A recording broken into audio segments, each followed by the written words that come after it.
Washington. Reuters President Donald Trump has concluded interviews with the 5 candidates he is considering to chair the Federal Reserve and could announce a decision as early as next week, a source familiar with the process said on Thursday. A combination photo of the 5 U.S. Federal Reserve Chair contenders Kevin Warsh, John Taylor, Gary Cohn, Jerome Powell and present Chair Janet Yellen in Washington, D.C. Reuters staff Stringer file photos. Trump met with current Fed Chair Janet Yellen on Thursday.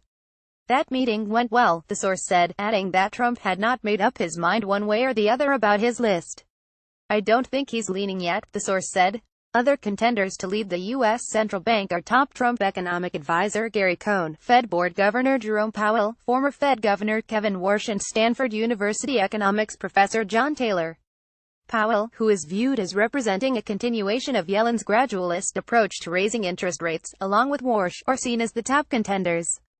Despite his time as Fed Governor under Chair Ben Bernanke, Warsh is seen as a less well-known nominee. He has criticized the Fed's bond-buying program and advocated changes in its inflation target.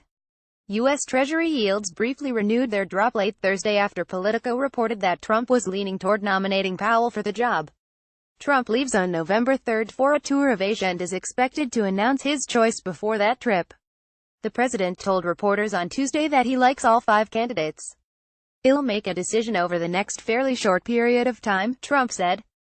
U.S. President Donald Trump speaks during his meeting with Puerto Rico Governor Ricardo Rossello in the Oval Office of the White House in Washington, U.S., October 19, 2017. Reuters. Gavin Lamarck. Meanwhile, a member of the U.S. House of Representatives Freedom Caucus mounted a campaign to kill any chance of a second term for Yellen, the latest sign conservative Republicans want a fresh face at the helm of the Fed, which sets U.S. monetary policy. Representative Warren Davidson, a Republican on the House Financial Services Committee's Monetary Policy Panel, is among those who want a change. He is circulating a letter opposing Yellen's reappointment, the Ohio congressman's spokesman said.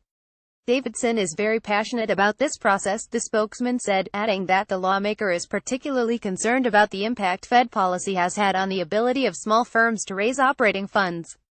Members of the Freedom Caucus, the most conservative Republican grouping in Congress, have been critical of Yellen, with some accusing her of keeping monetary policy too loose.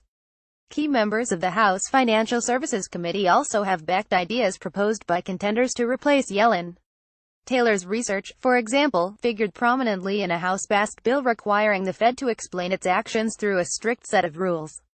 The House, however, has no direct control over the appointment of a Fed chief. The Senate decides whether to confirm the president's nominee.